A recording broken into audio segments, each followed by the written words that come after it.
So I had a conversation with Aubrey from Aubrey Running, and we talked about how he started running later in life. I'll put that video right here or right here. Then after that, we talked about running shoes. Now I've made that a separate section just about running shoes, and I'm releasing it right now. So I do hope that you enjoy our conversation about running shoes. Oh, also, I know it's 2024. People don't really subscribe anymore because the algorithm takes good care of you. But if you haven't, please do consider doing that. It does help the channel a lot. Thanks a lot. That's crazy. You're doing great, buddy. What does your running shoe rotation look like these days? One sec. Yeah. So, Monday, 12th of August, this thing happens, right? This is Puma's Max Stack. It's 46 millimeters at the back, 38 at the front. Just the front alone is close to being race illegal, right? Yeah. And I'm here for it. The starting point for me is there's a lot of emphasis being put on the weight of a running shoe. And without context, I think it's a useless number. The Primex 2 Strung was not acknowledged as well as it should have been because of how heavy it is. But everyone forgot that it's 50 millimeters. The front of the shoe, just the front, is race illegal. It's got 2 carbon plates in there with another bit of Light Strike Pro Foam stuck in between the 2 carbon plates. What kind of weight are you expecting from a shoe like that, right? Now, if you are shaped like Kipchoge, you're not going to compress that shoe and pound on it, requiring how it's going to rebound you out of that sort of stride the same way you will if you're me. And I'm sorry, the conversions are going to let us down again, Andrew. 90 kilos, I'm taking that down for my marathon. So I'm floating around 86, 87, right? Okay. When I step on this shoe, it reacts differently. And therefore, when you give me a Nike Pegasus, I'm going to be hitting the ground. That's as simple as I can put it. So for me, the makeup, the thickness, given the same type of foam, give me higher stack all day. Because guess what? Running is already hard. Why am I trying to give myself additional pain by not giving me the comfort that I need? So me, I have a very strong bias towards anything that is max stack, especially if you then stick in a carbon plate and tell me I'm going to do my race day on that. But a shoe like this, the Skyward X, Nike Invincible 3, where they don't have plates in, to me, that is heaven when it comes to running shoes. The higher stack, the better. But I do recognize that these shoes, the industry is going these cyclical fads. We went through that barefoot running phase where actually there was scientific proof that actually that's going to challenge your foot differently and therefore strengthen it. No, that's just going to hurt. For me, no thanks. Thanks for your science, but I'm cool. I'm good. All day, give me something higher stack. Let me not worry about how the road is feeling. I just want to worry about my lungs, what my heart rate is doing, and my leg muscles in that kind of context. So I'm biased towards max stack cushioning on all shoes. No, absolutely. And I would say like I'm probably more towards the minimal, and it's not even that I don't like underfoot feel. It's the width of it. A lot of the shoes that have a lot more are also a lot wider. And I feel like they force my foot down in a way. Not to say that I don't like max stack. The irony is that I do like a good high cushion shoe. And our Venn diagram of shoes for me and you meets perfectly in the middle with the Primex Strung. I have the first version of it. I ran in it today. I did about 24K. I put 570 miles in it, and I won't be able to do the conversion for you. It's the most mileage I've ever put into any shoe, and so we're definitely over 800 kilometers. I'm gonna try to take it to 1,000 miles. It's a project of mine. It's slow, but it's just that it still feels. No, I like that. It feels great, you know. I want to throw another shoe in that Venn diagram, though. You know, I won't explain why I have this shoe right now. There's some classified top secret stuff. The Neo Vista. Mm-hmm. Oh my days. Now that that special. And in my trying to see if I was gonna like this shoe, I scrolled through a few reviews. I've stuck to your connection to it, and this is what led me to seeing the Skyward X comparison to it. I'm a fan. Yeah, it's bouncy. It does give me some good energy return. It did fall flat, and I think maybe the doctors were saying in their review too that like after maybe 100 miles, it loses a little bit of some of the pop into it. But it is really fun. I really like everything that Mizuno's doing this year. It's everything they've done is flawed to an extent. You know, it's a process. A lot of 1.0 kind of work because they're using that Energy Next foam and whatever. And I think they're going to improve year over year, but for whatever reason, their their foam and everything works well with my Stride. So for the marathon, have you settled in on a shoe? Or are you going to get a sneak peek at the Adios Pro 4? You're not allowed to say. And if you can't say, what would you run in if you're not able to run in that?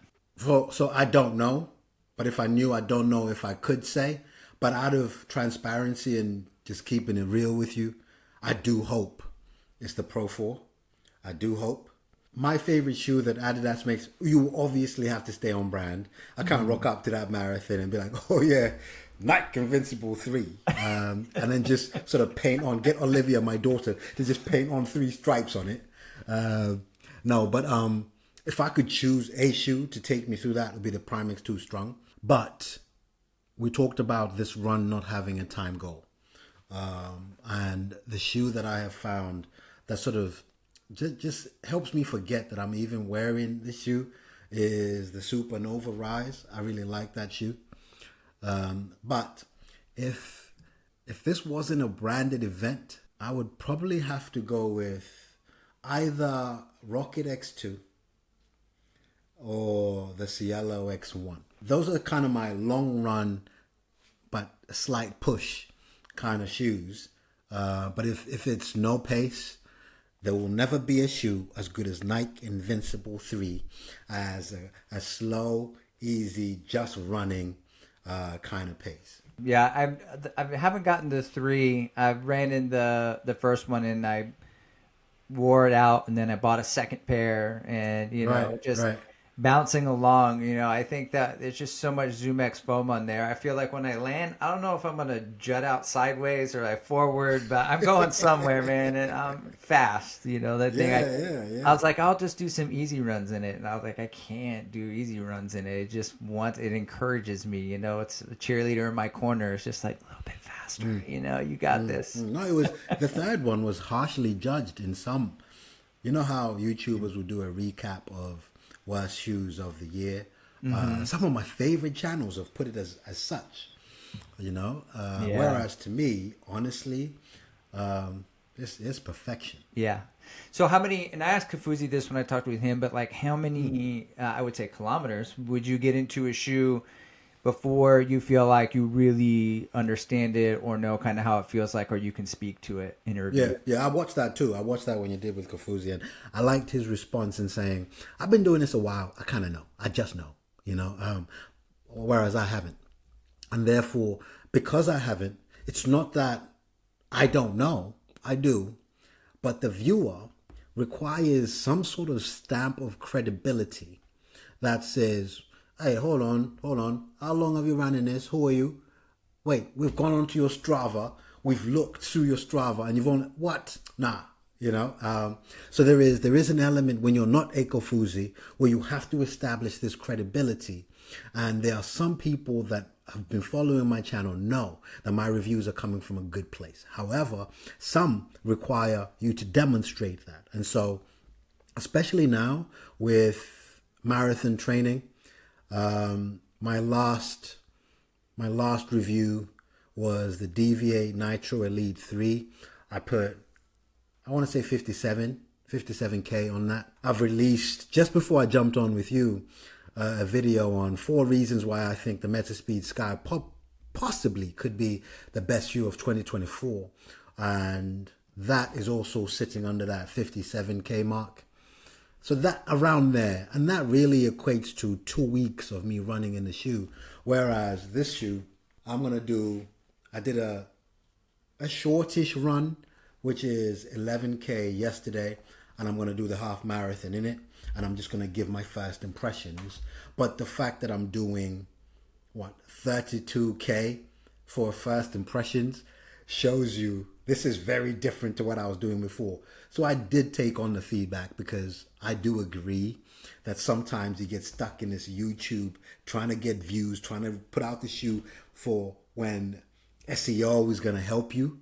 And so, boom, boom, boom, here's a review. I watched that review over there. They complained about the laces. All right, what you need to know, the laces are really bad, because some guy over there said it, but I realized that people are right. If I don't have that credibility, I need to demonstrate it, because at the end of the day, you're trying to inform people and trying to help their buying choices, as well as entertain, as well as give a different view. But you really do need to be profound and very honest in what you're saying. And sometimes that can only be found by putting the shoe to a proper test. I discovered that when I did the Nova Blast 4. It's a completely different shoe after I took it past the 20K, 30K mark. It felt like a brick to start with. And I was like, what is the fuss, the hype about this shoe? 20, 30K mark of, oh, okay, I get it now. I get it. Mm-hmm. No, absolutely. Yeah. And I think that, like, when I resonate with a way that a reviewer describes a shoe, and like for Kufuzi, for example, his was always like, so what does it feel like to run in the shoe? And then I'd perk up and be like, this is really all I want to know. Like, I'm not a big spec guy. What is it like? And he would compare it to a couple other shoes, and he would talk about it and the way the foam compresses and bounces back. And I'm like, oh, okay. And if you like this shoe, then you might like that. And I'm like, that's what I want to know. So if he's not the first guy to release a video, he's not like the first one, then it doesn't matter. I'm still going to watch his video, because I want to know what it's like to run into the shoe. And to me, that's kind of like, that's what I feel like. How long does it take for me to run in it? And I think it just depends by the shoe, shoe to shoe, like that I run in. I just reviewed the Mizuno Wave Sky 8. And someone put in the comments below that it reminded them of the Nova Blast 2. And I was like, oh, yes, that's what it was. Man. And then the next run I was in, I was like, I can't help but think like the Nova Blast 2, I'm like, oh, that's it, and I think my review probably would have been a little different, it's like, but really like trying to nail what the shoe is. And then, I think there's an advantage to not getting the video out right away, because then, I'm honest, I watch other shoe reviews sometimes, and I look around and I say, oh, okay, cool. Endorphin Pro 4 from Saucony is getting disrespected, and I got to try that out. And then, I think the expectation set. And then I'm like, man, I love this shoe. I like the shoe a lot. And then I'm like, why is it getting disrespected? And then I realized, I put it through all its paces, and I'm like, oh, it's because everyone liked the 3. The 3 could do marathon pace, but the 4 is not really good at marathon pace. That roll through doesn't work for me, but it's still really good at very high paces, almost kind of like 1 and 2 were, but it's less snappy and a little bit more bouncy. But I still feel like I think it's just misunderstood. So like, I haven't made a video for it yet, but I know that like when I do make a video for it and I do my review, it's just going to be like, this shoe's misunderstood, I think. Reviewing shoes a little bit later sometimes has its own benefit too. Absolutely. No, all right. So now I heard you say on the Believe in the Run interview that the aesthetic of a shoe, it matters. And, it's kind of counterintuitive for running shoes. They usually aren't shoes you want to wear into public. So I would say, what is your favorite shoe that both you like to run in and also is aesthetically pleasing? Cloud on, I'd say Monster. Okay. So the Monster was the first time I actually loved the appearance of a running shoe. Now, mind you, I'm coming from a basketball background. where it's all aesthetics. Even if it's not functional, at least it looks cool. And some of that culture can be a bit backwards because it's fused in with a lot of hip hop and all of this kind of stuff. And so there's a lot of attention paid on the aesthetics. And I'll be honest with you, ever since a kid, going through all the different Jordans, all the different signature shoes, I couldn't tell you a single spec about the shoes. All I know is it's a basketball shoe if it's a high top and it's assigned to a basketball player. I couldn't tell you the features, right? I get into running and I go into a running shop. Some guy does a gait analysis and he shows me a Hoka shoe. Now, Hoka has, I don't know what's happened at Hoka. They've just woken up and have realized, actually, we can make beautiful looking shoes that are also. Back in the day, I'm telling you, it was a passion for running that got you running in these shoes. Because coming from the aesthetic side of things, I can't tell you a good looking Hoka shoe back then. It was simply out of being loyal to running that people ran in these shoes, and I just couldn't understand it. It's like hiking shoes. Don't lie to me. Hiking shoes are very functional. It's more function than it is, the aesthetics. So when the Monster came out, I was like, hey, hold on. And I found myself actually wearing it more than I was during runs, doing a school run, and actually I then brought in a section of my shoe reviews, which I don't do anymore. I might bring it back, called the Tesco section. Would you wear this shoe doing other things? And that was the first time, honestly, that I actually ran in a shoe that was the most ran in 2022. On my gear list, it says it's at 152, but that's because that's the white one. I then had the navy one. You see, so it was the first time I actually found something functional that looked good. That's awesome. Yeah, I'm gonna go Mount to Coast S1 and Mount to Coast new kid on the block. They had this white black number that they sent me, and this is the only shoe my wife has ever looked at and been like, oh. Because normally she's like, oh God, like New Balance dad shoes and all the, she's like, we got to get you some Vans, we'll get you some other shoes here. We got your dress shoes. Yeah. I'm like, all right. And then in public, like 2 or 3 other people were like, hey, what shoes are those? And like normally no one says that about any shoe. Yeah. No, I hear you. They got that. I think it's a different world too when a non-runner looks at running shoes. And then actually said, ooh. So I agree with you. Mount Coast, they have a fresh and very different look. I want to say, the idea that I had when I was like, you know what, I'm going to find some time to interview people. And I know that like editing these tend to take a lot longer. However, I now have an editor. So I'm like, load them up. I'm going to reach out. Yeah, let's go. I'm going to talk to Aubrey. Yeah, let's go. One of the impetus for it was I wanted to ask other dads. I wanted to ask Aubrey. I wanted to ask everybody who's a runner dad. How do you find the time to do all of the things? How do you find the time to run? How do you find the time to dad? How does that work for you?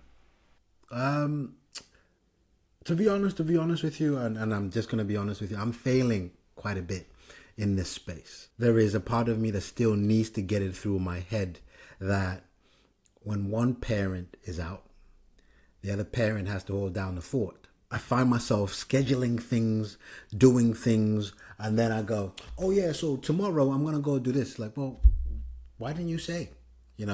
Where Jenny is like, listen, I've got this happening. Like, oh, we then have to find someone who can watch the kids do this. So especially now as the activity ramps up, when I'm busy being hyped, oh, I'm going to Germany, Berlin for a marathon, there's a side of me that sort of needs to start learning and get it through this thing here to go, actually, wait, that's going to be a lot of media days, I might be out of the country for 4 days. Even here, locally, there is never an exciting running event that happens in my city. They're mostly in London. That means leaving at silly o'clock. I get there, I'll do the run, get changed, then get back. So when I leave at 6 a.m. on a race day, I'm coming back home 2, 3 o'clock, and that's a Sunday. That's a Sunday gone. So I'll be honest with you, whilst I'm managing to do things that I enjoy, I think there's a better side of me that needs to do better in considering the other parent That to me needs to be the focus. And I'm not just saying it, it's something I acknowledge. I'm not saying it just to sound good, as if I'm the good guy over here. But it's something I'm absolutely failing at. The other bit is sometimes you kind of impose what you're doing onto others. So even like what you said, and it's really good you said it, to go, actually, yeah, you were supposed to come out running with me, son. Now you've got that to do. Okay, cool. I want to do that a bit more, to go, let me acknowledge that other people in this house also have things going on that they might need me to be part of, and therefore, what can I put off? The point you just made, even about the editing, you know what it's like to set up your kit, to then come up with the idea, film it, set aside time to edit it. Oh, for prime attention, it needs to be posted at that such time. And of course, I've just worked on this thing. I can't schedule it for publishing the next day. It needs to go out today, and that kind of thing. So I don't want to say I'm doing a great job in finding the time, but prioritizing is helping. I can't compromise work. I go to work at a certain time. I look after a team. Work needs to be work because it looks after us. And therefore there's family time, there's a school run, all this kind of stuff. That stuff can never fall down. So what I do compromise on is maybe the YouTube thing comes last to me. The running, absolutely. I can't do the YouTube thing if I'm not staying true to this running thing. So I've got a running plan. Currently I do 3 runs. And I've literally binned anything that says speed workout, hill reps, all this kind. No. This is just, let me just do this mileage, time on feet, that distance, done. The one thing that still has structure to it is my long run, because the app I'm using has, so tomorrow, for example, it's a half marathon, but it starts off, I want to say 4K within zone 2, then goes to marathon pace, and then half marathon pace, and then zone 2 to finish off. So that still has structure. But for now, just finding any 3 days in the week when I can, and it's usually before people wake up, to get them out of the way. But that's it. Are you a morning person naturally? So yes. Is it easy for you to get up? I'm useless in the evening. And there's science too. Like, what I told you about the zone 2, within zone 2, not only just because of temperature, but I've looked at my heart rate performance in the morning, than when it is I've gone through the whole day. Yesterday I did my run, and that I want to say was around the 8-minute per K mark versus the under 7 I just told you about before. And these are functions of fatigue, but also just me. In the evenings, I'm just useless. Yeah, absolutely. Yeah, no, like I've been in coffee for over a decade, and so people get up early. Just same thing with like donuts, you gotta get up early and get everything ready to go, because people are up and at them, 5, 6 in the morning. So I'm used to it, and I really relate to this is like the one thing that I do that is like running it's just where I'm my introverted time, and I charge up. I think on those Myers-Briggs tests, I'm an architect. I'm 60% introverted, 40% extroverted. And so like I charge up in the morning, and, I wake up, meditate, pray, gratitude, just get centered, drink coffee, go for a run. And after that, wake the kids up, go to school, get them ready, go to work. And then it's just other people all day, every day, right? Until I go back to bed again. Yeah. Putting everything in kind of the margins of life is the best that I can do for the most part. And luckily for me, most of my household are all night people, so they're night owls. So I gotta finish before they even wake up, most of them, except for the middle child. He's the only one that gets up. Yeah. We've kind of got this schedule, me and my wife, where I heard some TikTok wisdom where it was like good, healthy relationships, 80-20, where both people are trying to be the 80. So like my wife tries to cover me in the morning in my running endeavors, and then like I'll cover her at night, and then it's like put me in, coach. And I think that sort of delegation gets me hyped up. It's like, okay, this is my shift now. It's like, it's dad time, dad's the funner. Come on, kids, let's go, let's. Yeah. it gets me hyped about it, and that way I don't feel like any pull of, well, I'm editing, but I should be spending time with the kids, or I'm with the kids, but I could be editing or anything. It's kind of like, no, I know where I am right now, and this is where I need to be. No, I like that. So because I hate editing. I'm just not. It's not my bag. It's not what I'm, great at. And I have ADD and I just ramble. So I try to script most of my stuff if I can.